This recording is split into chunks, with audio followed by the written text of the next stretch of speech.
तो हेलो दोस्तों, कैसे हो तुम सभी लोग। तो आज मैं लेकर के आ चुका हूँ एक और नई वीडियो। लेकिन भाई मैं वीडियो की शुरुआत करने से पहले तुम लोगों को बता दूं, ये वाली वीडियो लेट नहीं होनी चाहिए थी, लेकिन फिर भी ये लेट हो रही है। बात ये है, हमारी तरफ हो रही है दुर्गा पूजा, तो उसके भाई साहब इतने ज़्यादा डीजे का साउंड आ रहा है, ना ही मैं उसमें कुछ रिकॉर्ड कर पा रहा हूँ और तुम लोगों को अभी भी बैकग्राउंड में उसकी आवाज़ आ ही रही होगी। तो इतनी सारी आवाज़ों को देख करके भाई मैंने सोचा मैं एक दो दिन तक रुक जाऊंगा, तो ये कम से कम थोड़ा सा आवाज़ कम हो जाएगा, जिससे कि मैं रिकॉर्डिंग तो कम से कम कर पाऊंगा। लेकिन भाई ये आवाज़ बिल्कुल भी कम नहीं हो रही है, और जब मैं रिकॉर्डिंग कर रहा हूँ तब तो बिल्कुल नहीं हो रही।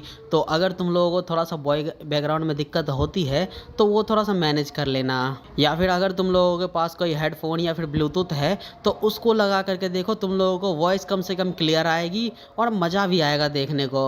तो अब भाई लोग बातचीत बहुत हो गई, अब आते हैं वीडियो पे।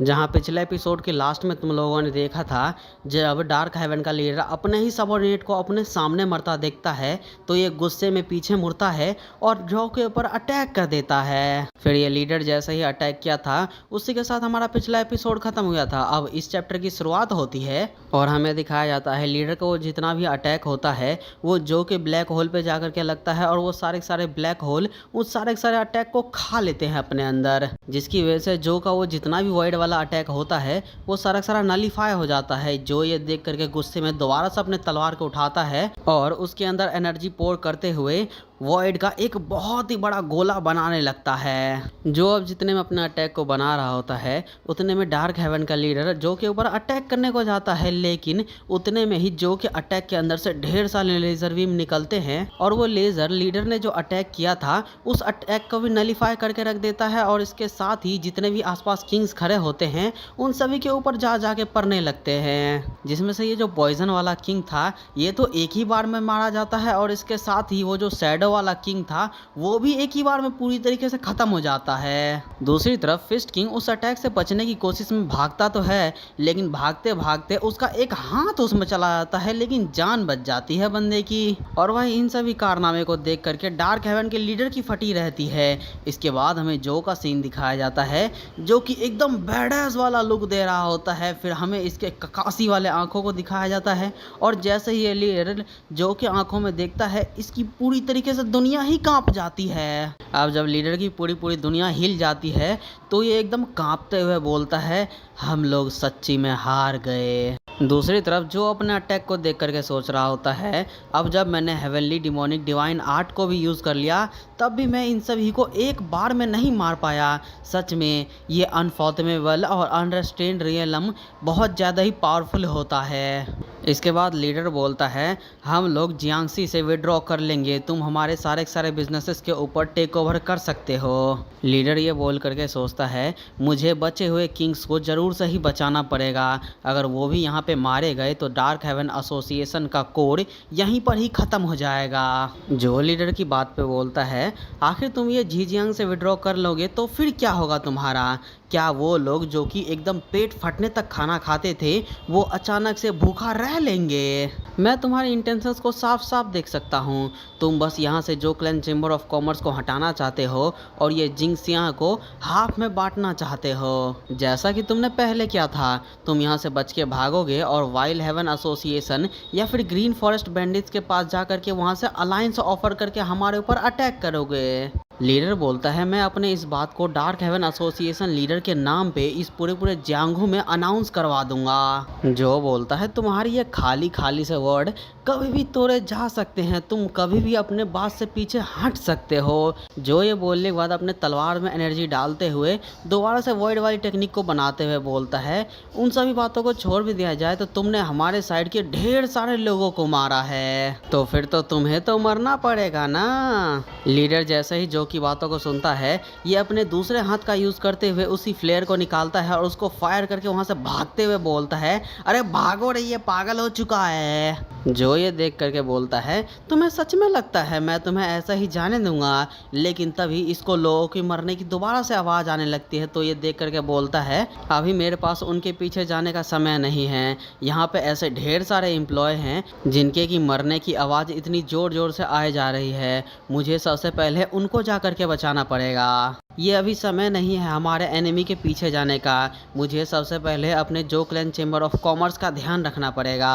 जो कि ये सोचने के बाद छतों पर से कूदते हुए ह्यून, सांगरॉक और जिन यहाँ पर आ जाते हैं। जिन फिर आसपास फैले किंग्स के खून को देख करके बोलती है ओ माय गॉड, क्या यहाँ पे सारे के सारे किंग्स भी आए थे? और ये तो देखो, ये तो डार्क हेवन के लीडर के कपड़े का टुकड़ा है। तो डार्क हेवन के लीडर की भी ऐसी की तैसी हो रखी है यहाँ पे। जिन जब उन सभी खून को देख करके अपने मुंह से पानी टपका रही होती है तो जो ये देख करके बोलता है आखिर चीफ जियांग का क्या हुआ?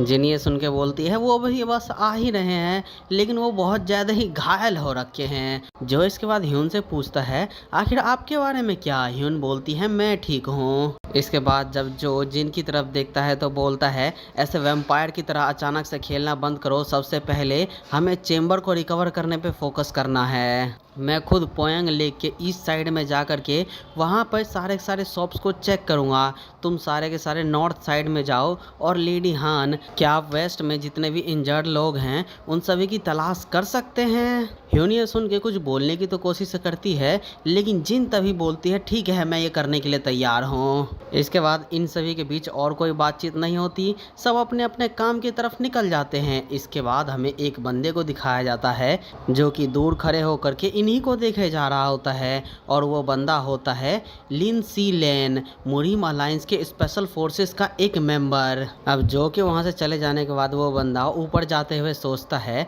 मुझे सच में भरोसा नहीं हो रहा है कि डार्क हेवन एसोसिएशन का लीडर बस 3 सेकंड में ही हार गया। इसके ऊपर भी जो उसने मेंशन किया था वो बिना किसी शक के लेजेंडरी सॉर्ड गॉड के बारे में ही था। अगर जो क्लैन चेंबर ऑफ कॉमर्स का चेयरमैन सच में सॉर्ड गॉड का एक डिसेंडेंट है तो जियांगो के लिए ये सच में एक बहुत ही बड़ा मैटर है। अगर मैं सोचूं तो मुझे यहाँ पे भेजा ही गया था जो क्लैन चेंबर ऑफ कॉमर्स के मूवमेंट्स के ऊपर ध्यान रखने के लिए, जो कि अभी के टाइम पे जियांगो में इतने बड़े कारनामे कर रही है। क्या होगा अगर ये लोग पैसे को इकट्ठा करने के साथ साथ ढेर सारे लोगों को एक साथ इकट्ठा भी करने लगे, आनहुई, जिंगसी और भी ज़्यादा प्रोविडेंस से। और इसके साथ ही अगर ये सॉर्ड गॉड के डिसेंडेंट होने के रेपुटेशन का यूज़ करेगा तो फिर ये और भी ज़्यादा फ़ायदा उठा सकता है। क्या यहाँ पे मुरीम की हिस्ट्री में ऐसा कोई प्रेसिडेंट रहा है जो कि बिजनेस के वर्ल्ड में इतना ज़्यादा अथॉरिटी रखता हो? और क्या होगा अगर इसका इन्फ्लुएंस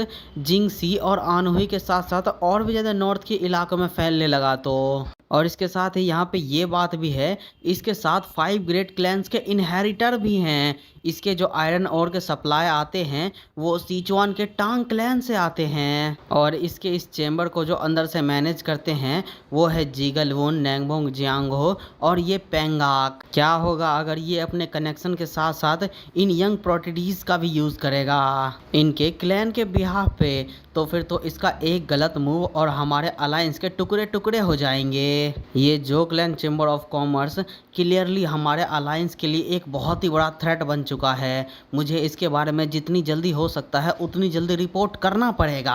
अब इस जासूस के चले जाने के बाद हमें जो क्लैन चेंबर ऑफ कॉमर्स के अंदर इनर हॉल का सीन दिखाया जाता है, जहाँ पे जितने भी जो क्लैन के वर्कर होते हैं उन सभी को इकट्ठा किया जा रहा होता है। अब जब यहाँ पे पेंग पहुँचता है तो यहाँ की हालत देख करके चिल्लाते हुए बोलता है मैंने कभी भी इमेजिन भी नहीं किया था कि यहाँ पे ऐसा भी कुछ हो सकता है। आखिर ये करने वाला कौन कमीना है? क्या ये डार्क हेवन एसोसिएशन वाले हैं? वो कमीने, मैं उन सभी को चुन चुन के मारूंगा। पेंग ये जैसे ही बोलता है इसके पीछे अचानक से ईलोंग आता है और बोलता है ओए जरा सा तू साइड हटेगा। पेंग फिर जैसे ही ईलोंग को देखता है ये हैरान हो जाता है। फिर जो की नज़र जब ईलोंग के घायल हुए हाथों की तरफ पड़ता है तो फिर गुस्से में चिल्लाते हुए बोलता है वो कमीने, मैं उन सभी को छोड़ूंगा नहीं। दूसरी तरफ पेंग ईलोंग से पूछ रहा होता है ओए क्या तू ठीक तो है, तुझे दर्द तो नहीं हो रहा? पीछे खड़ा जो सोच रहा होता है जांग इलरियोंग भले ही इस पीरियड को बहुत अच्छे से हैंडल कर सकता है, लेकिन फंडामेंटली वो तो एक फिस्ट मार्शल आर्टिस्ट ही है ना। कोई एक मार्शल आर्टिस्ट जिसका कि प्राइमरी वेपन ही फिस्ट मार्शल आर्ट है, उसके लिए एक इतनी बड़ी इंजरी उसके डेथ सेंटेंस के ही बराबर है। इसके बाद हमें थोड़ी देर बाद का सीन दिखाया जाता है जहाँ पे एक फिजिशियन ईलोंग के पास आकर के बोलता है, मुझे तुम्हारे जरा घाव को देखने दो। इसके बाद जब फिजिशियन ईलोंग के हाथों को चेक कर लेता है तो बोलता है, ओहो ये तो बहुत ज़्यादा ही गलत हो गया। ईलोंग बोलता है, अबे तो क्या बोल रहा है, मैं तू तो मेरे को ऐसे ट्रीट कर रहा है जैसे कि मैं क्रिपल हो चुका हूँ। क्या यहाँ पे कोई मर चुका है या फिर और भी कुछ? मैं इतना तो सह ही सकता हूँ। और ये देख मेरे हाथ तो एकदम सही सही काम कर रहे हैं। जो दूसरी तरफ फिजिशियन से बोलता है, क्या ये रिकवर हो सकता है? फिजिशियन बोलता है, भले ही एक मेडिसिन हीलिंग करने के लिए कितनी भी अच्छी क्यों ना हो, वो सारी की सारी अब इसके लिए बर्बाद है। जल्दी ही अगर हम इसके हाथों को नहीं काटेंगे तो फिर ये सड़ना शुरू कर देगा। जो ये सुन के चिल्लाते हुए बोलता है, क्या मेडिसिन सेक्ट का मार्शल आर्ट हीलिंग के लिए सबसे ज़्यादा बेस्ट नहीं है इस दुनिया में? जो ये बोलने के बाद तेजी में ईलोंग के पास जाता है और उसके हाथों को उठा लेता है।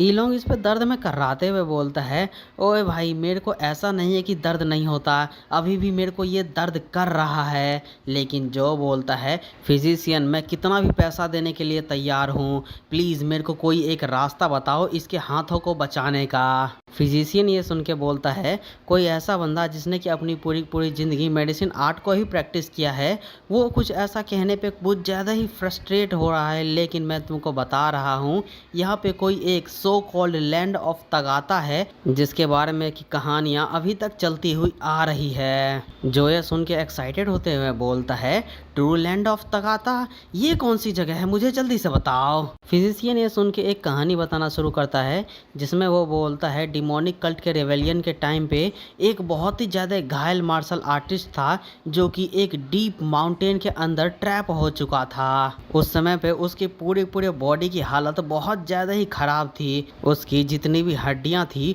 वो सारी की सारी बाहर दिख रही थी, जैसे कि कोई बॉन्ड डिसॉल्विंग वाली एसिड उसके ऊपर पड़ चुका हो। लेकिन कैसे भी करके उस बंदे को एक मिट्टी मिली जहाँ से बहुत ही ज़्यादा स्पिरिचुअल किवाई निकले जा रहा था और वहाँ पे ना ही कोई भी घास फूस उगे हुए थे। ये देख करके उसने जब उस मिट्टी को अपने शरीर के ऊपर लगाया तो फिर उसकी जितनी भी इंजरी थे वो सारी की सारी हील होनी शुरू हो गई थी। जो ये सुन के हैरान होते हुए बोलता है, सच में? तो फिर वो कौन सी जगह है, मुझे जल्दी बताओ। फिजिशियन बोलता है, उस समय पे जितने भी फिजिशियन थे जिन्होंने भी इन रूमर्स को सुना वो एकदम डेस्परेटली इस मार्शल आर्टिस्ट के लिए सर्च किए लेकिन उन्हें कुछ भी नहीं मिला। यहाँ पे सबसे ज़्यादा हैरान करने वाली बात ये है, जब उन्होंने उस वैली को भी डिस्कवर कर लिया जहाँ पे वो मार्शल आर्टिस्ट गया हुआ था, स्ट्रेंजली वहाँ पे उन लोगों को वुड के ऊपर कार्व किया हुआ तगाता बुड्ढा का स्टैचू मिला। यही वो बकवास सी स्टोरी है जो कि इन 100 सालों से चलती हुई आ रही है, जिसका कि कोई प्रूफ भी नहीं बचा अब तक। लेकिन रुको जरा, क्या तुम्हें मूनलाइट सोसाइटी के बारे में सुना है? जो ये सुन के हैरान होते हुए बोलता है, क्या मूनलाइट सोसाइटी? क्या ये नाइट बटरफ्लाई के जैसा ही जियांगो के 2 बड़े मिस्टीरियस इंटेलिजेंस ऑर्गेनाइजेशन में से एक नहीं है? फिजिशियन बोलता है, ऐसा माना जाता है उस समय पे मूनलाइट सोसाइटी का जो लीडर था वो र्यूमर वाला वो वाला वॉरियर था। जो बोलता है, सच में ये वही वाला वॉरियर है? जो ये बोलने के बाद हमें उसी वाले वॉरियर के बारे में बताता है और ऐसा माना जाता है कि वो उस समय पे मूनलाइट सोसाइटी का जो लीडर हुआ करता था उसका निकनेम था रेड मैन। जिन्होंने भी उसको देखा वो लोग उसको बहुत ही अलग ही तरीके से डिस्क्राइब करते थे, जैसे कि कुछ लोग तो ऐसे बोलते थे उसकी स्किन एकदम प्रिस्टीन की जैसी है, कुछ ऐसा बोलते थे उनकी स्किन एकदम मिल्की जैसी है, और कुछ तो ऐसा बोलते हैं उनकी स्किन गुलाब से पैदा हुए किसी एक बच्चे की तरह है। ऐसा कहा जाता है उनका लाइफ स्पैन बस और बस 72 ईयर्स ही था, लेकिन ये सच में बहुत ही ज़्यादा था। इसके ऊपर भी जो लोगों को सबसे ज़्यादा सस्पिशियस को बढ़ाता था वो ये है कि वह हमेशा अपने गले में एक तगाता बुद्धा का स्टैचू एक पेंडेंट की तरह पहन के रखता था, और इसके साथ ही वो भले ही कोई भी काम क्यों ना करता वो बस और बस रात में ही करता। इसकी वजह से लोगों ने नेचुरली अज्यूम कर लिया कि वो ये सारे के सारे काम अपने सीक्रेट को छुपाने के लिए करता है। इसी के साथ ही वहीं से ही एक इंफॉर्मेशन डीलर का निकनेम फेमस होने लगा, द मूनलाइट सोसाइटी, और ये नाम वधरी से आया है। जो ये इन्फॉर्मेशन सुन के सोचता है उनका ऐसा बिहेवियर जरूर से ही लोगों के बीच में सस्पिशियस को और भी ज़्यादा बढ़ा देगा उस समय पे। और वहीं दूसरी तरफ 70s में जाने के बावजूद अपने स्किन को ऐसे मेंटेन करके रखना ये जरूर से ही उनके प्रैक्टिस किए हुए मार्शल आर्ट का एट्रीब्यूट होगा, जो कि उसके फेस आर्ट से मिला हुआ होगा। लेकिन आखिर दूसरों के सामने तगाता बुद्धा का स्टैचू एक नेकलेस की तरह पहनने का मतलब क्या है? साथ ही इनके सार्वजनिक जांच के बीच में उंगली करने का फायदा क्या था? और आखिर ये सिर्फ और सिर्फ रात में ही अपने काम को क्यों क्या करते थे? ये जितनी भी गुत्थी है वो आपस में मिल नहीं रही है। यहाँ पे जरूर से ही कुछ ना कुछ ऐसा है जो कि मिसिंग है। फिजिशियन बोलता है इन्हीं सभी कारणों की वजह से वो मिस्टीरियस सा लैंड जियांगो के लोगों के बीच में द ट्रू लैंड ऑफ तगाता के नाम से फेमस हो गया। और ये एक ऐसी स्टोरी है, अगर कोई भी बंदा जियांगो के लेजेंड्स के पीछे इंटरेस्टेड होगा तो फिर वो एक ना एक बार तो इस स्टोरी को सुना ही होगा। ये नाइट बटरफ्लाई के साथ ही यहाँ पे ऐसे दो बड़े मेजर मिस्टीरियस इंटेलिजेंस ऑर्गेनाइजेशन है पूरे जियांगो में। लेकिन ये नाइट बटरफ्लाई के जैसा नहीं है जिसके साथ कि तुम किसी भी तरीके से एक छोटा सा सीक्रेट कनेक्शन बना सकते हो। अभी के टाइम पे मूनलाइट सोसाइटी के बारे में किसी ने सुना तक नहीं है, तो फिर तुम उससे मिलोगे कैसे? जो ये सुन के बोलता है क्या आपको यहाँ पे कोई भी ऐसा तरीका पता है जिससे कि हम मूनलाइट सोसाइटी से कोई भी सीक्रेट कनेक्शन कर सके? अब भाई तुम लोगों को अगर पीछे के कॉम्प्लिकेटेड कन्वर्सेशन अगर समझ में ना आए तो मैं तुम लोगों को शॉर्ट में बता देता हूँ। यहाँ पे ऐसे दो बड़े ऑर्गेनाइजेशन हुआ करते थे। सबसे पहला मूनलाइट सोसाइटी जो कि अभी भी एग्जिस्ट करती है, लेकिन उनसे किसी भी तरीके का एक कांटेक्ट बनाना थोड़ा सा मुश्किल है, और इसी का लीडर है वो लाल स्किन वाला बंदा। और दूसरा आता है नाइट बटरफ्लाई, जिनसे कि अपना जो पहले भी इंफॉर्मेशन खरीद चुका है। अब हम फिजिशियन पे दोबारा से आते हैं, जहाँ पे वो बोलता है आखिर मेरे जैसा एक छोटा सा फिजिशियन उस जैसे एक बड़े मिस्टीरियस ऑर्गेनाइजेशंस को कैसे ही जानता होगा। लेकिन उसके ऊपर भी ऐसा मान लो कि हमने ट्रू लैंड ऑफ तगाता को ढूंढ लिया, लेकिन आखिर वो कितना लंबा समय लेगा उसके बारे में भी तो सोचो। इसका ये जो बोन्स का कलर है वो जैसे जैसे बदल रहा है वैसे वैसे चीज़ें और भी ज़्यादा बेकार होती जा रही है। अगर हमने 3 दिन से पहले इसके हाथ को नहीं काटा तो फिर इसका पूरा पूरा हाथ ही सड़ जाएगा। फिजिशियन की इस बात को जैसे ही ह्यून सुनती है ये तेजी में आगे जाती है और बोलती है मैं इस इशू को हैंडल कर सकती हूँ। जो ये सुन के हैरान होते हुए बोलता है हैंडल कर सकती हो, लेकिन कैसे? ह्यून बोलते हैं हमारे नॉर्थ सी में एक आर्ट है नो टच ऑफ मेडिसिन। हमारे नॉर्थन सी के लैंड पे फिजिशियन आना एकदम ही अवॉइड करते हैं क्योंकि यहाँ पे बर्फीले तूफान आते रहते हैं। इसी वजह से हमारे पास जितने भी पेशेंट आते हैं हमें उन सभी को ग्रेट यूरान के पास लेकर के जाना पड़ता है उनकी इलाज के लिए, भले ही वो बहुत ही ज़्यादा घायल ही क्यों ना हो। लेकिन हमारा ये जो नॉर्थन सी और ग्रेट यूरान के बीच का रास्ता है वो बहुत ही ज़्यादा लंबा है। जो ये सुन के बोलता है तो फिर क्या ऐसा हो सकता है? ह्यून बोलती हैं हाँ बिल्कुल, हमारे नॉर्थन सी के जितने भी लोग होते हैं वो कोल्ड यिन आइस पाम का यूज़ करते हैं अफेक्टेड एरिया को सड़ने से रोकने के लिए। लेकिन इसमें ह्यून इतना बोलती है कि तभी जो चिल्लाते हुए बोलता है ये तो नॉनसेंस है। इससे पहले कि वो अपने चोट की वजह से मरे उससे पहले उनकी कोल्ड यिन आइस की ही उनको पहले मार डालेगी। ह्यून जो की बातों को सुन के सोचती है ये सही बोल रहा है, हमारे जितने भी लोग थे उनमें से ज़्यादातर तो मारे ही जाते थे कोलिन आइस की वजह से ग्रेट यूरान पहुंचने से पहले। लेकिन इसमें से भी कुछ ऐसे एक्स्ट्रा ऑर्डिनरी मेंटल और फिजिकल स्ट्रेंथ वाले लोग हुआ करते थे जो कि इन सभी दर्द को झेल करके सरवाइव कर गए। इसके बाद ईलोंग हंसते हुए बोलता है अरे कम ऑन, तुम लोग इतना ज़्यादा टेंशन क्यों ले रहे हो? ये तो बस थोड़ा सा ठंडा ठंडा पानी ही है जो कि मेरे हाथों के ऊपर रगड़ा जाएगा बस। मैं एक सच्चा मर्द हूँ जो कि आइस के एक बहुत ही बड़े माउंटेन को एक ही बार में टुकड़े टुकड़े कर सकता है, तो फिर इसको आधे दिन के लिए झेलना कौन सी बड़ी बात है? मुझे बस एक बार अपने हाथों को फ्रीज ही कर लेने दो बस। जो ईलोंग को देख करके गुस्से में बोलता है अबे गधे, क्या तू सच में मेरे से मजाक कर रहा है? अभी ईलोंग बोलता है अभी के टाइम पे मेरे पास हारने के लिए बचा ही क्या है, भले ये एक वीक के लिए हो या फिर एक मंथ के लिए, मैं इसको कैसे भी करके मैनेज कर ही लूंगा। इसके बाद यहाँ पे जो को आवाज़ लगाते हुए जीगल आता है, जहाँ पे जीगल को देख करके जो बोलता है क्या यहाँ पे हमारे जितने भी एम्प्लॉयज़ थे वो गैदर हो चुके हैं? जीगल बोलता है सारे आ चुके हैं, बस ओनर वी बियोंगो बचे हुए हैं जो कि जल्दी ही आ जाएंगे। जो बोलता है और फॉर्मेशन के बारे में क्या, उसकी कितनी ज़्यादा प्रोग्रेस हो चुकी है? जीगल बोलता है मेरे बड़े भाई के स्किल्स के हिसाब से वो तो आधे दिन में कंप्लीट हो ही जाना चाहिए। अब क्योंकि उन्होंने फॉर्मेशन को बनाने की शुरुआत मॉर्निंग में की थी तो मुझे लगता है अब तक में तो वो कंप्लीट हो ही चुकी होगी।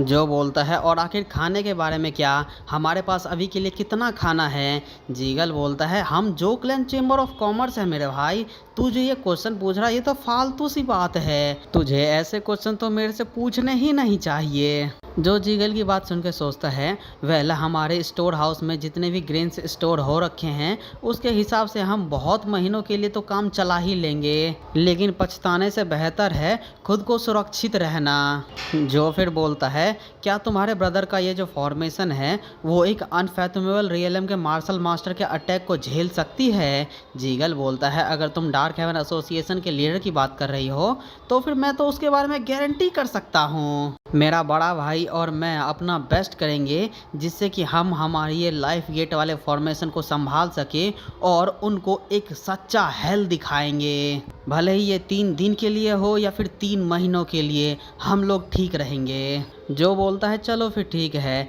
मैं इस काम को तुम्हारे ऊपर ही छोड़ता हूँ। इसके बाद ह्यून जब अपने हाथों को चटकाने लगती है तो ईलोंग ये देख करके बोलता है ओके ठीक है तो बस इसको जल्दी करना।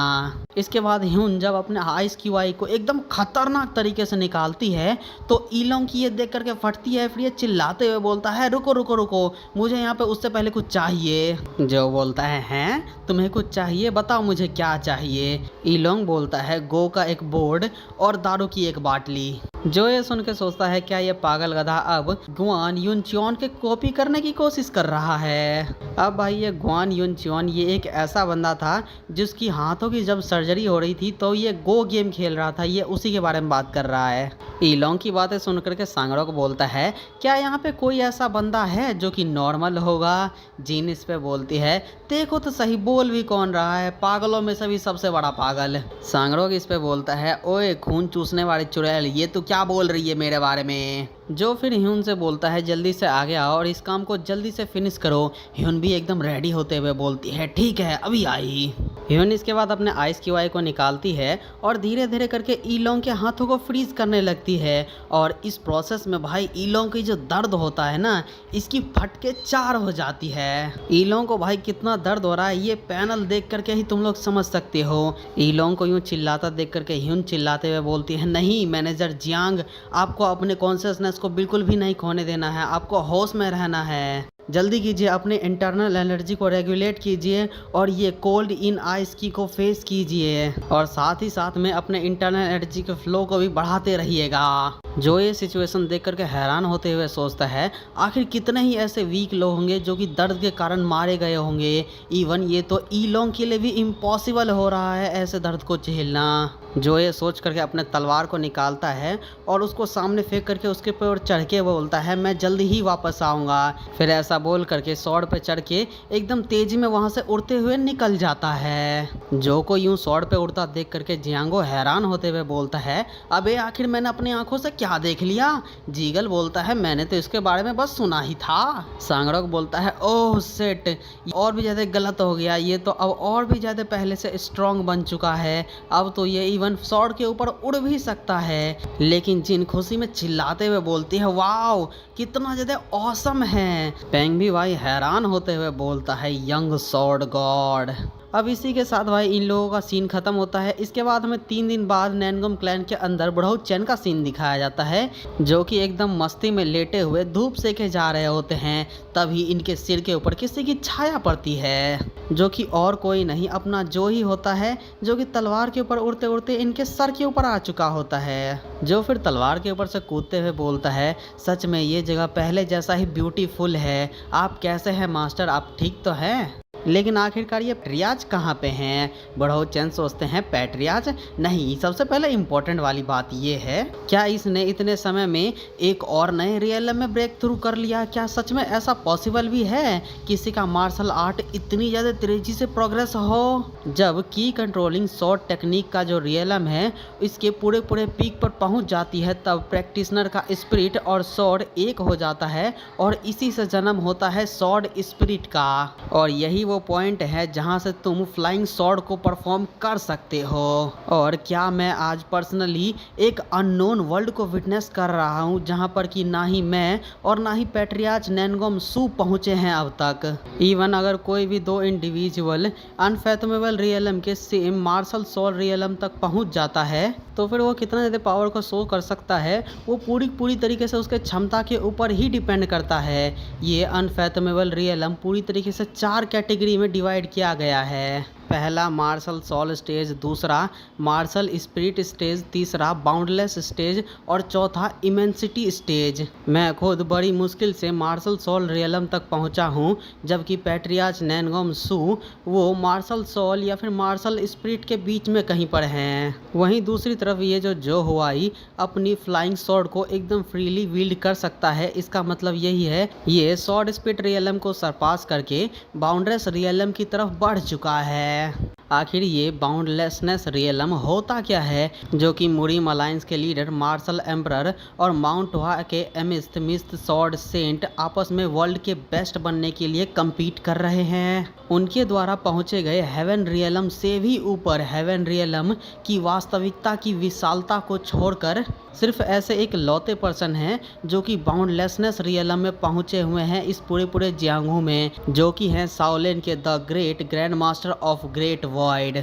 अब अगर मैं इन सभी बातों को आसान भाषा में बताऊं तो जो हुआई पहले से ही उस लेवल पे पहुंच चुका है जहां पे अनफैथमेबल रियलम के मार्शल मास्टर इस जियांगू में 7 मार्शल थ्रोन्स के ऊपर सबसे ज़्यादा हाईएस्ट पोजीशन रखते हैं। पहली बार मैं जब इससे मिला था ये बस एक ऐसा बच्चा था जिसके पास की बहुत ज़्यादा ही मात्रा में इंटरनल एनर्जी था बस, लेकिन कोई ऐसा बच्चा जिसको कि मार्शल आर्ट का एक बेसिक मूवमेंट तक नहीं आता था। अब लेकिन उस बात को 10 साल भी नहीं बीते हैं, ये पहले से ही मार्शल सोल स्टेज को पार करके अनफैथमेबल रियलम के बाउंडलेस स्टेज तक को पहुंचने वाला है। क्या सच में पैट्रियाच ने जो मुझसे कहा था वो सच है? सॉरी भाई लोग कि मैं बीच में आ रहा हूँ वीडियो के, लेकिन यहाँ पे जब मैं एक और नए पार्ट की रिकॉर्डिंग करने को बैठ रहा हूँ तो भाई हद से ज़्यादा नॉइस आ रहा है। इसलिए भाई जब तक थोड़ा सा भी नॉइस कम नहीं हो जाता तब तक मैं नए पार्ट की रिकॉर्डिंग कर ही नहीं पा रहा हूँ। तो इसीलिए भाई मेरे को जब टाइम मिल रहा है मैं वीडियो बना करके मैं इसमें एडिट करते हुए जा रहा हूँ। अगर तुम लोगों को वॉइस में अगर चेंजेस मिले तो इसको एडजस्ट कर लेना।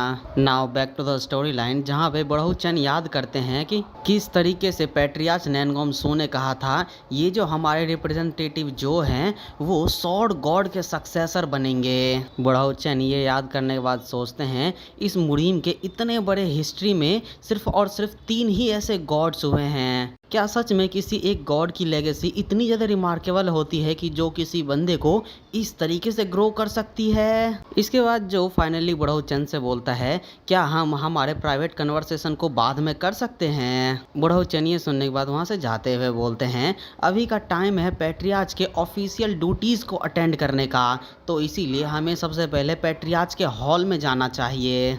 जो बोलता है चलिए फिर ठीक है। इसके बाद हमें सीन शिफ्ट होकर के पैट्रियाच का सीन दिखाया जाता है जो कि गार्डन में मस्त एकदम टहले जा रहे होते हैं। लेकिन अब जब उसके पीछे जो और बूढ़ो चैन आ चुके होते हैं एक और एल्डर्स के साथ, तो ये देख करके पैट्रियाच बोलते हैं रिप्रेजेंटेटिव जो आप ऐसे यहाँ पे अचानक से कैसे आ गए बिना कोई नोटिस दिए हुए? जो इस पे पैट्रियाच को ग्रीट करते हुए बोलता है जब मैंने पैट्रियाच के गार्डियन से पूछा आपके बारे में तो उन्होंने कहा कि आप अपने काम में बहुत ज़्यादा ही बिजी हैं, तो इसीलिए मैं आपके लिए बाहर इंतज़ार कर रहा था। पैट्रियाच ये सुन के बोलते हैं क्या ऐसा हो सकता है कि जियांगसी में यहाँ पे कुछ हो चुका है? जो बोलता है क्या आपको अभी तक नैनोम क्लैन के मार्शल आर्टिस्ट से कोई भी न्यूज़ रिसीव नहीं हुआ हमारे सिचुएशन के बारे में? पैट्रियाच बोलते हैं क्या सच में यहाँ पे कोई बड़ी दिक्कत हो गई है लीडी लेक शोर में? अब भाई पैट्रियाच ये जैसा ही बोलते हैं इसी के साथ ही एक बंदा यहाँ पे तेजी में भागते हुए आता है और चिल्लाता है पैट्रियाच यहाँ पे एक अर्जेंट मैसेज आया है। पैट्रियाच बोलते हैं जल्दी से मेरे पास लेकर के आओ। इसके बाद जब वो मैसेज को पढ़ लेते हैं तो वो हैरान होते हुए बोलते हैं नो वे, ऐसा हो ही नहीं सकता। तभी पीछे से जो बोलता है जैसा कि आप देख ही सकते हैं वो डार्क हेवन एसोसिएशन के कमीने हमारे जो क्लैन चैम्बर ऑफ कॉमर्स के ऊपर अटैक कर दिया था और इस अटैक में ना केवल नैनगोम क्लैन के मार्शल आर्टिस्ट, बल्कि हमारे साइड के भी ढेर सारे वर्कर्स को चोट लगी है और कुछ बहुत ज़्यादा ही घायल हैं और बहुत सारे सामान का नुकसान भी हुआ है। पैट्रियाच ये सुन के बोलते हैं, क्या तुमने सच में उनको फोर्स करके पूरी तरीके से कॉर्नर कर दिया था? जो ये सुन के पैट्रियाच को तो कुछ भी नहीं बोल पाता है, लेकिन अपने मन में सोचता है, मैंने सच में कभी भी ये सोचा भी नहीं था कि डार्क हेवन एसोसिएशन हमारे ऊपर एक इतना बड़ा मैसिव सा अटैक कर देगी। जैसे ही हमने उनके सप्लाईज को पूरी तरीके से कट किया, उसके 2 दिन बाद ही मुझसे यहाँ पे सबसे बड़ी गलती ये हुई कि मैंने एंटीटोड के ऊपर कुछ ज़्यादा ही भरोसा कर लिया, क्योंकि ये एंटीटोड के ऊपर उनकी लाइफ डिपेंड करती थी। मैंने तो ये कभी भी सोचा भी नहीं था कि वो लोग अपने आप को एक इतने बड़े बैटल में झोंक देंगे। लेकिन सच में गिरे हुए दूध के ऊपर रोने के लिए बहुत ज़्यादा ही लेट हो जाता है। इसके बाद पैट्रियाच जो को एकदम गंभीर आवाज़ में बोलते हैं, तुम जितना ज़्यादा सक्सेस को अचीव करते हुए जा रहे हो, तुम बस सामने को ही देखते जा रहे हो, तुम अपने पीछे तो देख ही नहीं रहे। जैसे कि बड़े बूढ़े कह गए हैं, अगर कोई भी बंदा फेलियर को कभी फेस ही नहीं किया तो उसका दृढ़ विश्वास सबसे ज़्यादा टेरिफाइंग होता है। रिप्रेजेंटेटिव जो, तुम्हारा ये जो नेचर है अपने सराउंडिंग के बारे में चिंता करे बिना सिर्फ और सिर्फ आगे बढ़ते हुए जाना, ये उतना भी ज़्यादा बुरा तो नहीं है। लेकिन तुम्हें नहीं लगता तुम्हारे कंधों के ऊपर ढेर सारे लोगों के किस्मत का बोझ है? अगर तुम ऐसे ही बिना पीछे देखे हुए भागते रहोगे तो ये सच में बहुत ही ज़्यादा रेकलेस पंती वाली बात हो गई। जो पैट्रियाच की इतनी सारी डांटों को सुन के सोचता है, मेरा ये जो बेकार सा डिसीजन था उनके सप्लाईज को पूरी तरीके से कट कर देने का, वो ज़रूर से ही मेरे ओवर कॉन्फिडेंस होने की वजह से आया है, क्योंकि मैंने हाल ही में डीमन गॉड के मार्शल आर्ट को मास्टर किया था, जिसकी वजह से मैंने कॉन्फिडेंस में आकर के ये भरोसा कर लिया कि वो फेक एंटीटोड वाला ट्रिक उनके ऊपर बहुत ही ज़्यादा लंबे समय तक काम करेगा। और इसके साथ ही मैंने डार्क हेवन एसोसिएशन को कुछ ज़्यादा ही कम आंक लिया था, जबकि उसके ऊपर 3 हेवनली डोमिनियंस में से एक राज करता है। मैंने सच में पहले किसी भी तरीके के कॉन्सिक्वेंसेस के बारे में सोचा ही नहीं था। भले ही मैं एक अकेला कितना भी ज़्यादा स्ट्रॉन्ग क्यों ना हूँ, लेकिन फिर भी मैं हमेशा ही हर एक जगह को तो गार्ड नहीं कर सकता ना। अब पैट्रियाच बोलते हैं, भले ही यहाँ पे कोई भी रीज़न क्यों ना हो, यहाँ पे नैनगोम क्लैन के मार्शल आर्टिस्ट मरे हैं। जो को ये सुन के और भी ज़्यादा गुस्सा आता है। पैट्रियाच फिर आगे बढ़ते हैं और बोलते हैं, लेकिन अब टाइम है उनको जवाब देने का। जो ये सुन के सोचता है, हैं इन्होंने क्या बोला? क्या इनका मतलब ये है कि ये मुझे उन सभी कांडों के लिए ब्लेम नहीं कर रहे हैं? पैट्रियाच फिर अपने ऑरा फार्मिंग करते हुए बोलते हैं, रिप्रेजेंटेटिव जो, मैं ये सच में होप करता हूँ इस इंसिडेंट से तुम्हें बहुत ही एक अच्छा खासा एक्सपीरियंस मिला होगा। तो इसीलिए हमेशा ही इस बात को याद रखना, तुम्हारा हर एक डिसीजन हज़ारों लोगों की ज़िंदगियों के दांव के ऊपर लगा सकता है। जो भी ये सुन के बाव करते हुए बोलता है, आपकी हर एक बात मेरे सीने के ऊपर पत्थर के लकीरों के जैसे छप चुकी है। जो ये बोल के सोचता है, हेवनली सॉर्ड वॉरियर, जितना ज़्यादा मैं इनको एक्सपीरियंस करता जा रहा हूँ, उतना ज़्यादा इनका निकनेम मुझे और भी ज़्यादा हीरोइक फील करवा रहा है। इनके द्वारा थोड़े से डांटे जाने की वजह से मेरे दिल के ऊपर पहले जो इतना बड़ा बोझ था, वो सच में थोड़ा सा हल्का होता हुआ दिखाई दे रहा है। मुझे अचानक से ऐसा फील हो रहा है कोई एक माइलस्टोन जो कि पहले मेरे पास एग्जिस्ट नहीं करता था, वो अब अचानक से अपेयर हो चुकी है। क्या ये सच में वो गहराई है जहाँ पे एक प्रसिद्ध क्लैन की धार्मिक शिक्षाएं दिल में गूंजती हैं? फिर पैट्रियाच ग्रीन ड्रैगन स्क्वाड लीडर को आगे बुलाते हैं। स्क्वाड लीडर के आगे आ जाने के बाद पैट्रियाच अनाउंस करते हुए बोलते हैं, हमारा ग्रेट नैनगोम क्लैन जांगसी की तरफ कूच करेगा। डार्क हेवन एसोसिएशन के खिलाफ वॉर करने की तैयारी शुरू कर दो। जो इस पे पैट्रियाच से बोलते हैं, रुकिए जरा, क्या सच में ये हमारे लिए ठीक होगा अगर हम बिना किसी अलायंस के सपोर्ट के उनसे सीधा सीधा जाकर के कन्फ्रंट करें? तो पैट्रियाच बोलते हैं, तुमसे किसने कह दिया कि हमारे पास कोई भी सपोर्ट नहीं है? जो बोलता है, हैं आपके कहने का क्या मतलब है? पैट्रियाज फिर बोलते हैं क्योंकि जो क्लैन चेंबर ऑफ कॉमर्स ने अलायंस के डिग्री को रिजेक्ट कर दिया, तो इसीलिए जो हुआई ने ये सोचा होगा कि नेचुरली नैनगोम क्लैन भी अलायंस से जितने भी रिश्ते नाते हैं वो सारे के सारे ख़त्म कर देगी और एक दूसरे को एकदम ही स्ट्रेंजर्स की तरह देखेगी। लेकिन हैरानी की बात तो देखो, मार्शल एम्परर ने खुद हमारे क्लैन को विजिट किया कुछ समय पहले, क्योंकि वो जो क्लैन चेंबर ऑफ कॉमर्स में एक बार घूम करके आ गए थे।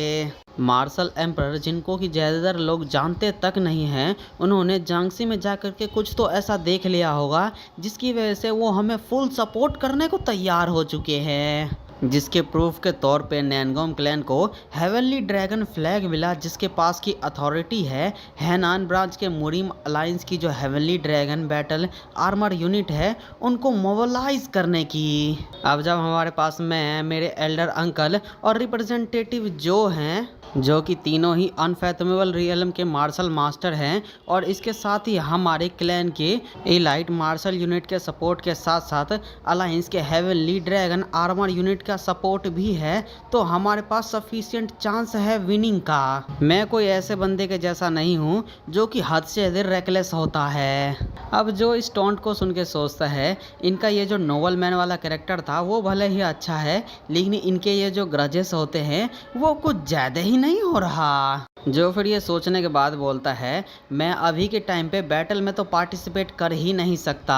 पैट्रियाज बोलते हैं, तुम्हारा इससे क्या मतलब है कि तुम बैटल में पार्टिसिपेट नहीं कर सकते?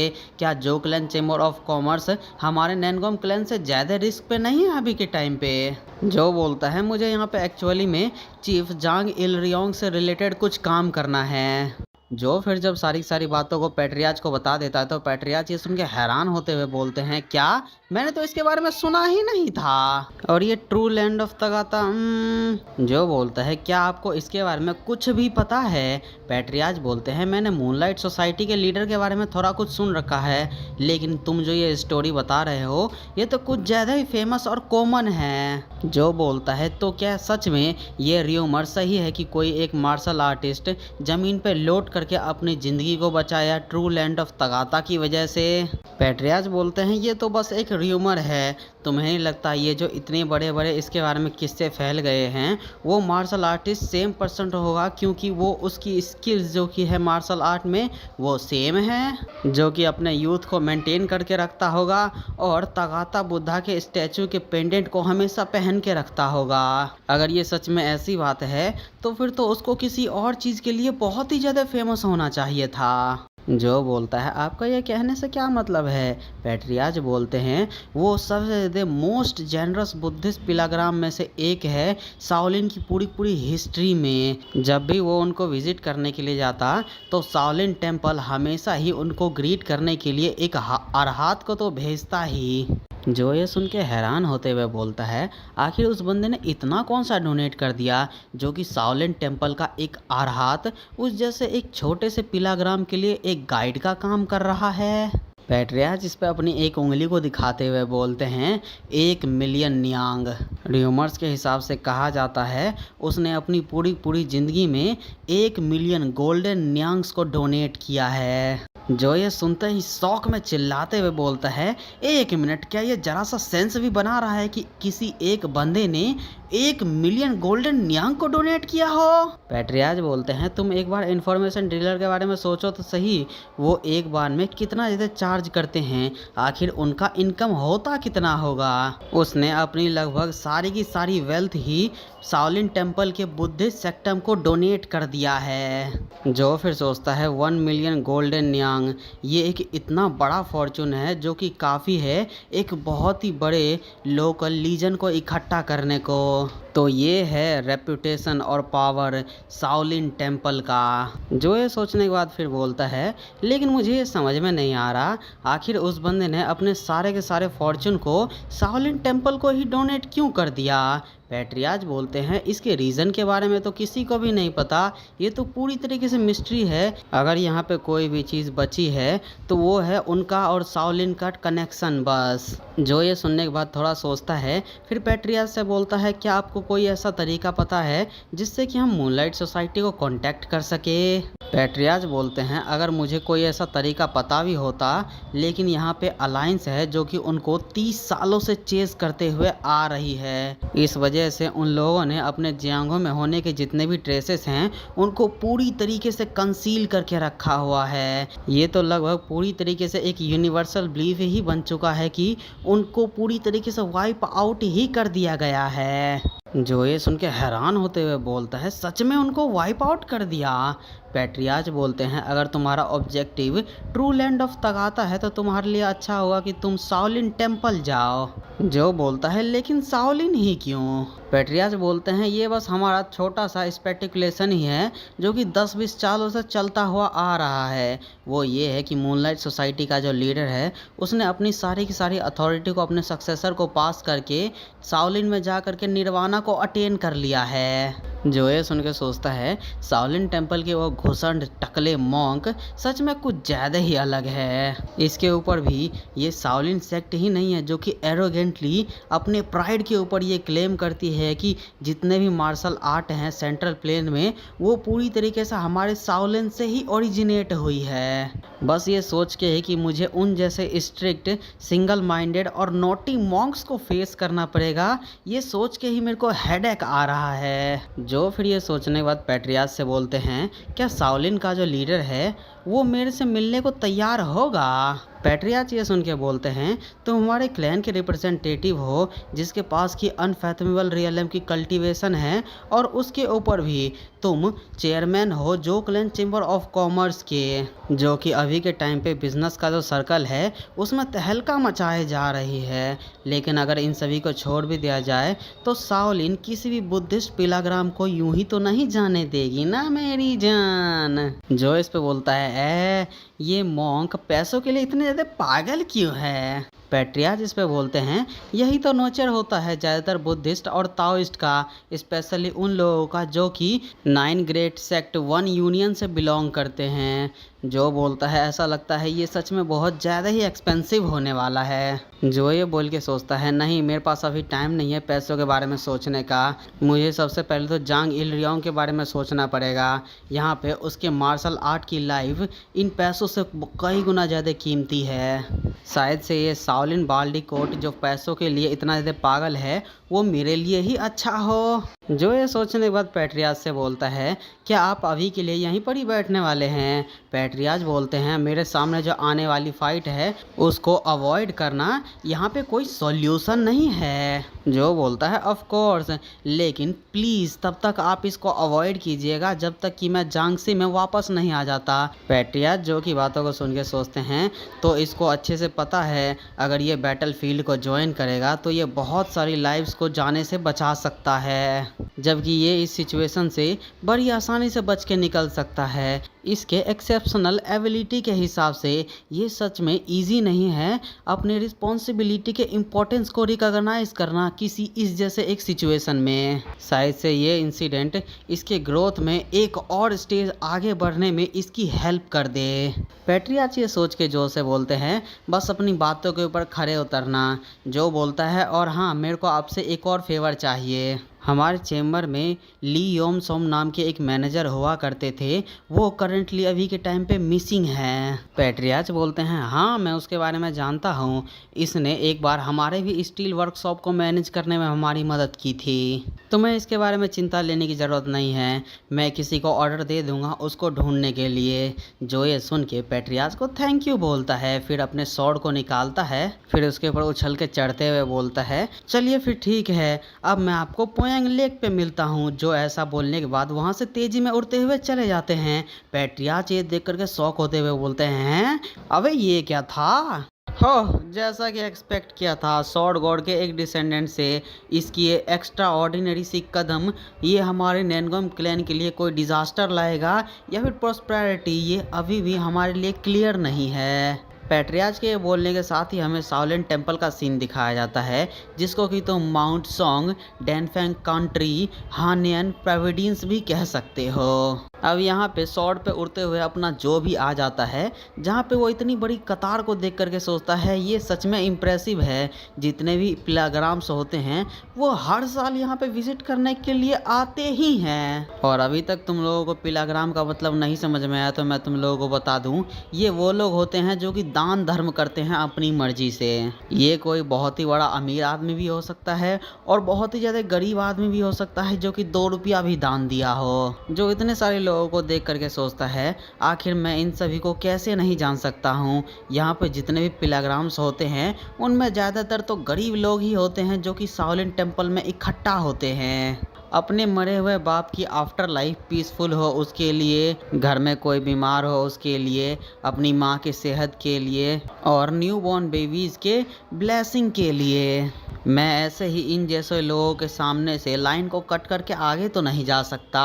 जो ये सोचने के बाद जब लाइन के सबसे पीछे जा करके खड़ा हो जाता है तो जो के सामने वाला बंदा जो को देख करके हैरान होता है, फिर एकदम प्यार से बोलता है प्लीज़ आप सीधा मोनेस्ट्री गेट के पास ही चले जाइए। उस बंदे के बगल में खड़ा बंदा भी बोलता है बिल्कुल सही, आप जैसा एक इतना बड़ा महान आदमी हम जैसे गरीबों की लाइन में क्यों ही खड़ा हो रहा है, आप तो सीधा अंदर जाइए। जो उनके बिहेवियर को देख करके सोचता है अब जब मैं खुद से देख रहा हूँ तो अब मुझे समझ में आ रहा है जियांगो के जितने भी नॉर्मल लोग हैं वो मार्शल आर्टिस्ट के साथ अब तक किस तरीके से बिहेव करते हैं। जो फिर ये सोचने के बाद उनको थैंक यू करके बोलता है लेकिन मैं आपके लाइन के साथ ही जाना चाहूँगा। इस पे वो दूसरा बंदा बोलता है लेकिन आपको ये करने की ज़रूरत नहीं है। फिर जब इनकी बातचीत के ऊपर 2 मॉन्क का ध्यान जाता है तो वो लोग जो के पास आकर के बोलते हैं अमित भा क्या मैं आप यंग वॉरियर से ये जान सकता हूँ कि आप कहाँ से आए हैं। जो इस पे उनको ग्रीट करते हुए बोलता है मैं नैनगोम क्लैन के अंदर से आया हूँ। मॉन्क बोलता है ओ माय गॉड, आखिर नैनगोम क्लैन का एक स्वॉर्ड एक्सपर्ट यहाँ पे लाइन में क्यों खड़ा हो रखा है मोनेस्ट्री गेट में सीधा जाने के बजाय। जो इस पे उस मॉन्क को बोलता है ये जितने भी लोग हैं ये मेरे से बहुत पहले इतने रफ माउंटेन के ऊपर क्लाइंब करके बस एक अगरबत्ती ही तो दिखाने के लिए आए हैं अपने खुद की रीज़न के लिए, भले ही मुझे किसी भी काम के लिए कितना भी जल्दी क्यों ना हो। आखिर मैं इस लाइन को कैसे तोड़ करके जा सकता हूँ जहाँ पे लोग इतने लंबे समय से आ करके इंतजार कर रहे थे। जो की बात सुन के वो मॉन्क बोलते हैं लेकिन फिर भी एक इतने बड़े क्लैन का वॉरियर आखिर यहाँ पे लाइन में कैसे खड़ा हो सकता है। इस मॉन्क के ऐसा बोलते ही इससे भी एक हाई स्टेटस वाला मॉन्क इनके पीछे आ जाता है। उनको देख करके ये दोनों ही उसको ग्रैंड मास्टर बुंग सोंग करके ग्रीटिंग करते हैं। फिर ये मूंछों वाला टकला बोलता है अमित भा क्या मैं आपके यहाँ पे आने का कारण जान सकता हूँ। जो इस पे उस टकले को ग्रीट करता है और बोलता है मैं जो हुआ ही हूँ जो क्लैन चेंबर ऑफ कॉमर्स का चेयरमैन। टकला ये सुन के एकदम हंसते हुए बोलता है अमित भा जोकलिन चेंबर ऑफ कॉमर्स का हीरो, ये हम्बल मॉन्क आपके रेपुटेशन को कितने लंबे समय से एडमायर करता हुआ आ रहा है, आपका यहाँ पे बहुत बहुत स्वागत है। जो भी इस पे टकले का शुक्रिया करता है लेकिन फिर टकला अपने मन में सोचता है ये कितनी ज़्यादा अजीब बात है, मैं जब जब भी इसको जांच करने के लिए अपने सेंसिटिविटी को बढ़ा रहा हूँ मेरी जितने भी इंटरनल क्यूआई है वो पूरी तरीके से ख़त्म होए जा रही है। इसको देख करके मुझे ऐसा क्यों लग रहा है जैसे कि मैं एबॉर्ट को फेस कर रहा हूँ। क्या ये इवन सच में पॉसिबल भी है। शाओलिन के abbot grand master void of heaven आखिर कैसे उनका स्वभाव दिखावटीपना हो सकता है। 9 ग्रेट सेक्टों में से एक का लीडर जिसका की कल्टीवेशन राइवल करती है 7 मार्शल थ्रोन्स को भी, आखिर उस जैसे एक रियलम पे इस जैसा एक जवान सा लड़का कैसे पहुंच सकता है जो कि मेरे सामने खड़ा हो रखा है। इसको देख करके तो ऐसा भी नहीं लग रहा कि ये अभी तक 30 साल का भी हुआ हो। दूसरी तरफ जो सोच रहा होता है हे भगवान ये टकला मॉन्क आखिर अपने क्यूआई के वेव्स को भेज करके मेरे अंदर इतनी उत्तेजना से चेक क्या करना चाहता है। लेकिन ऑफ कोर्स मैंने वो सारे वेव को अपने इंटेंट से पूरी तरीके से डिसअपेयर कर दिया। लेकिन अब इसका बहुत हो गया। जो ये सोचने के बाद बोलता है ओए टकले मॉन्क आखिर तू ये करना क्या चाहता है। टकला जो की बात सुन के एम्बेरस होते हुए बोलता है ना ये कुछ भी नहीं था। जो उस मॉन्क को देख करके सोचता है जरा इस बेशर्मी को तो देखो, अपने ऐसे प्यार भरी तरंगों को मेरे ऊपर भेजने के बाद ये ऐसे बोल रहा है जैसे कि सुअर के ऊपर लिपस्टिक लगा के बोल रहा हो। टकला बोलता है प्लीज़ मुझे मेरी इस गलती के लिए माफ़ कीजिएगा। ये हम्बल मॉन्क आपसे माफ़ी मांगना चाहता है। टकला ऐसा बोलता ही है कि ये कोई चीज़ देख करके शॉक हो जाता है और ये क्या देखता है, जो कि गले में रखा उसका यूचियन जेड। टकला फिर एकदम शौक हुई हालात में अपनी उंगलियों को उठाते हुए बोलता है तुम्हारा ये ट्रेजर, जो अपने गले में रखे जेड को पकड़ते हुए बोलता है मेरा ट्रेजर क्या क्या तुम इसके बारे में जानते हो, ये है क्या चीज़। जो फिर ये बोलने के बाद सोचता है क्या इसने भी इसको रिकॉग्नाइज कर लिया। मुझे ऐसा क्यों लग रहा है कि जैसे जैसे मैं लोगों से मिलता जा रहा हूँ और भी ज़्यादा लोग ये यूचियन ब्लड जेड को पहचानते जा रहे हैं। ये बिल्कुल ही वैसा हो रहा है जब मैं डिमोनिक कल्ट में गया था तो वहाँ की प्रीस्टेस ने मुझे पहचान लिया था, लेकिन आखिर ये इतना ज़्यादा शौक क्यों हो जा रहा है। जो फिर ये सोचने के बाद बोलता है क्या ये मॉन्क इस बीड के आइडेंटिटी के बारे में जानता है। मॉन्क ये सुनने के बाद थोड़ा सोचता है, फिर जो से बोलता है क्या आप मेरे साथ चलेंगे एबॉट से मिलने के लिए। ये कोई जगह नहीं है जहाँ पे किसी चीज़ के बारे में बात किया जाए किसी आप जैसे एक स्टेटस वाले बंदे के साथ। चलिए जल्दी से माउंटेन के ऊपर चलते हैं। जो भी बोलता है चलो फिर। इसके बाद सीन शिफ्ट होकर के हमें टेम्पल के अंदर का सीन दिखाया जाता है जहाँ पे बहुत सारे मॉन्क अपने मार्शल आर्ट की प्रैक्टिस कर रहे होते हैं और उसी के बगल से अपना जो और मूछों वाला टकला गुजर रहा होता है, जहाँ जो उनके मार्शल आर्ट के प्रैक्टिस को देख करके सोचता है आखिर ये जितने भी साउलेंट के टकले मॉन्क हैं वो सारे के सारे यूं ही चिल्ला चिल्ला करके ही प्रैक्टिस करते हैं क्या अपने मार्शल आर्ट की। भले इनकी बॉडी बहुत ही ज़्यादा हट्टी कट्टी नहीं है, लेकिन इनकी वॉइस मॉडर्न डेज के लाउड स्पीकर से तो बिल्कुल भी कम नहीं है। फिर थोड़ी देर बाद हमें एबॉट के घर का सीन दिखाया जाता है जहाँ पे घर के बाहर खड़े सिक्योरिटी गार्ड टकले को ग्रीट करते हैं। इस पर टकला बोलता है क्या एबॉट अंदर ही है। गार्ड बोलता है हाँ वो अंदर ही है, लेकिन आपके साथ ये जो बेनिफैक्टर आए हैं उनका क्या। टकला गार्ड से बोलता है यहाँ पे आउटसाइडर्स के बारे में कोई भी आर्ग्यू करने का समय नहीं है, मैं इसकी पूरी रिस्पॉन्सिबिलिटी लूँगा, तो इसीलिए अभी के लिए साइड हो जाओ। गार्ड्स बोलता है ठीक है जाओ अंदर। टकला इसके बाद घर के अंदर जाता है और एबॉट को ग्रीट करता है अमित भा करके। इसके बाद हमें साउलेंट के एबॉट का दिखाया जाता है जिसका कि टाइटल होता है grand master of void heavens, जो कि सीनियर ब्रदर होता है grand master of great void का, जो कि 7 मार्शल थ्रोन्स में से एक है। और इसी के साथ ही वो अभी के टाइम का रिप्रेजेंटेटिव है जैन बुद्धिज्म का। एबॉट मूछों वाले टकले को देख करके बोलता है तुम्हारा वेलकम है, ये सच में बहुत ही ज़्यादा रेयर है गेस्ट हॉल के हेड को देखना यहाँ पे, आखिर तुम यहाँ पे अचानक से कैसे आए। टकला बोलता है एल्डर एबॉट आज मैं गेस्ट रिसेप्शन हॉल के हेड के पोजीशन को टेम्पररी त्यागना चाहूँगा। एबॉट हैरान होते हुए बोलता है अमित भा तुम ये क्या बकवास करे जा रहे हो।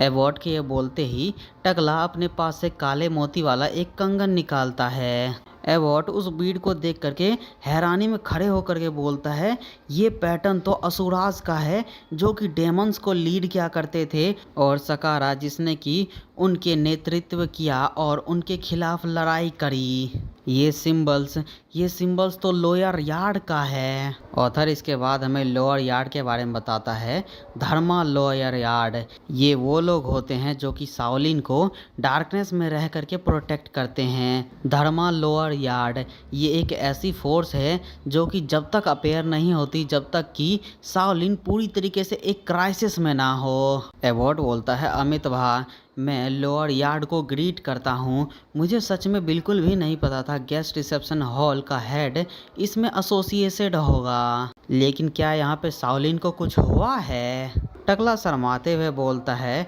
मैं एक शैडोलेस मॉन्क हूँ जो कि सबसे ज़्यादा लोएस्ट रैंक पे आता है अंडर कवर मॉन्क में, जो कि लोअर यार्ड में है। मुझे तो बस इस मुरीम वर्ल्ड को ऊपर से देखने का ही टास्क मिला था और यहाँ से इन्फॉर्मेशन गैदर करना था। मैं तो कोई डीमन स्लेयर मॉन्क भी नहीं हूँ जिसने कि कोई सीक्रेट मार्शल आर्ट को मास्टर किया हो, तो इसीलिए एल्डर अवार्ड जो मेरे को इतना ज़्यादा रिस्पेक्ट दे रहे हैं मैं उसके उतना ज़्यादा वर्थ ही नहीं हूँ। एबॉट बोलता है अमित भा यहाँ पे साओलिन का कोई भी डिसाइपल क्यों ना हो, उसकी जितनी भी अथॉरिटी है वो सारी सारी किसी काम की नहीं रहेगी अगर उसके सामने लोअर यार्ड का कोई बंदा खड़ा हो तो।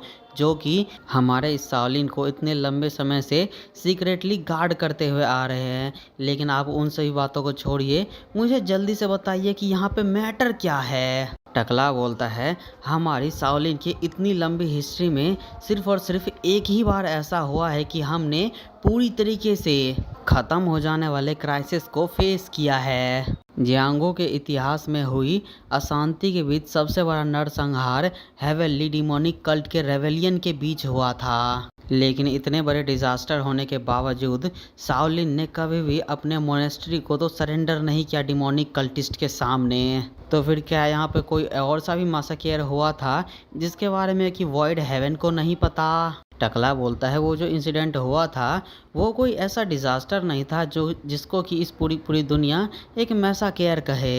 एबॉट बोलता है, तो फिर क्या था? टकला बोलता है, वो जो इंसिडेंट हुआ था वो सिर्फ और सिर्फ एक ही बंदे की वजह से हुआ था। टकले के ये बोलने के बाद हमें ये पीले वाला इंसान और ये दो चमन लड़कियों को दिखाया जाता है जिसके बारे में कि रेफरेंस हमें पिछले भी चैप्टर में दिया गया था। ये वही लोग हैं जिनको कि गॉड्स का दर्जा दिया गया था। अब ये पीले वाला चमन बोलता है, मुझे वो सकारा धर्मा ज्वेल ला करके दे दो। ये सुन के इसके सामने खड़े मॉन्क बोलते हैं, सकारा धर्मा ज्वेल? लॉर्ड ऑफ टिवास, तुम जिसके बारे में बात कर रहे हो वो ट्रेजर्स में से भी ट्रेजर्स है। वो धर्मा ज्वेल हमारे लोअर यार्ड का एक ऐसा ट्रेजर है जिसको कि किसी को भी हैंड ओवर तो किया ही नहीं जा सकता, इसीलिए हम तो वो चीज तुम्हें कभी भी देने से तो रहे। ये सुनते ही ये पीले वाला देवास अपने हाथ में एक स्वॉर्ड को मटेरियलाइज करते हुए बोलता है, अच्छा ऐसी बात है क्या? तो फिर आज ये शाओलिन पूरी तरीके से वाइप आउट हो जाएगी। ये बोलने के बाद ये पीले वाला चमन अपने तलवार से इन मॉन्क्स के ऊपर अटैक कर देता है। मॉन्क भी ये देख करके ये पीले वाले से लड़ने को चले जाते हैं, जहां इनके बारे में टकला बोलता है, 18 डीमन स्लेयर मॉन्क्स। ये प्रैक्टिशनर हैं ancient fable Buddhist esoteric martial art के, जो कि सकारा का एक मार्शल आर्ट है। उसका सामना करने में कोई कसर नहीं छोड़ी और निर्णायक लड़ाई में उतर गए। लेकिन वो लेजेंडरी सीक्रेट मार्शल आर्ट जो कि एक बार के लिए असुराज के सामने भी खड़ी हो गई और डीमंस भी जिसका फॉलो करते हैं वो एकदम ही बुरी तरीके से इसके सामने कोलैप्स कर गई, बस एक पर्सन के सामने। एक अनइमेजिनेबल एंटिटी जिसके पास की गॉड की जैसी डिवाइन ऑरा है, जिसकी वजह से ये इम्पॉसिबल हो जाता है कि आखिर उसके मार्शल आर्ट को किस तरीके से कैटेगराइज किया जाए किसी दूसरे मार्शल आर्ट के मुकाबले। अपने 18 के 18 डीमन स्लेयर मॉन्क को यूं ही एकदम आसानी से मरता देख करके ये मॉन्क, शायद से ये तभी का टाइम का एबॉट होगा, ये हैरान होते हुए बोलता है, हमारे सारे मॉन्क हार गए।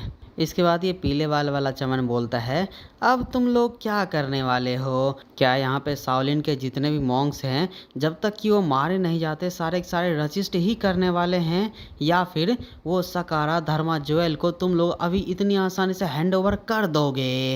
ये पीले वाले चमन के ऐसा बोलते ही इसकी तरफ ये पर्पल लाइट वाली अटैक आती है जिसको कि ये अपने हाथ को आगे करके रोक लेता है। फिर वो अटैक को रोकने के बाद जब अटैक करने वाले की तरफ देखता है तो वो एकदम बॉलीवुड के हीरो के माफिक एकदम से चलते हुए आ रहा होता है। फिर इसके बारे में मूंछ वाला टकला बोलता है, जब सारे के सारे शाओलिन के मॉन्क अपनी जिंदगी की आखिरी स्क्रिप्चर को डिसाइड कर रहे थे और अपने भारी मन के साथ अपने एक्सटर्मिनेशन का इंतजार कर रहे थे, तभी उसी समय पे उस एरा का गॉड अपेयर हो गया। लेकिन सरप्राइजिंगली वो गॉड और कोई नहीं बल्कि हेवनली डिमोनिक कल्ट के रेवेलियन को और भी ज़्यादा भड़काने वाला व्यक्ति, जो कि लगभग तब से 10 साल पहले हुआ था, वो डीमन गॉड था। जहाँ डीमन गॉड वो पीले वाले चमन से बोलता है, ओए इमोरल बैट, आखिर तू क्या सोचता है? आखिर तू है कौन जो कि एल्डर जेन के मेडिटेशन को यूं ही बर्बाद कर रहा है? अब डीमन गॉड के ऐसा बोलते ही ये चैप्टर और ये वीडियो यहीं पर ही ख़त्म होता है। वीडियो पसंद आती है वीडियो को लाइक करो और चैनल को सब्सक्राइब करो। तो अब आते हैं भाई बातचीत पे। वीडियो लेट इसीलिए हो गई क्योंकि भाई बैकग्राउंड में बहुत से ज़्यादा नॉइस आ रहा था, और जब भी मैं रिकॉर्ड करने को बैठ रहा हूँ यहाँ पे गाड़ियाँ आ रही हैं और ऊपर से इतने बड़े बड़े बाजे बजे जा रहे हैं। इसके शोर के चक्कर में ना ही मैं कोई वीडियो बना पा रहा हूँ ना ही कोई काम कर पा रहा हूँ। लेकिन थोड़े दिनों तक इंतज़ार करने के बाद मैंने सोचा चलो भाई थोड़ा सा बैकग्राउंड नॉइस आता ही है तो कोई बात नहीं, वीडियो एक बना ही देते हैं। तो भाई मेरे ये सोचने के साथ ही तुम लोगों के सामने ये वीडियो हाजिर है। अब इसके बाद जो अगली वीडियो आएगी वो क्रेज़ी डीमन की होगी, जो कि एक हफ्ते बाद आएगी, जो कि लगभग 1 से 1.5 घंटे की तो होगी ही, जिसमें कि मैं ये ट्राई करूँगा कि मैं ज़्यादा से ज़्यादा चैप्टर्स को कवर कर सकूँ और कम से कम फर्स्ट सीज़न को तो कंप्लीट कर ही दूँ कुछ ही वीडियो में। तो अब लास्ट में आते हैं हमारे मेंबर्स पे।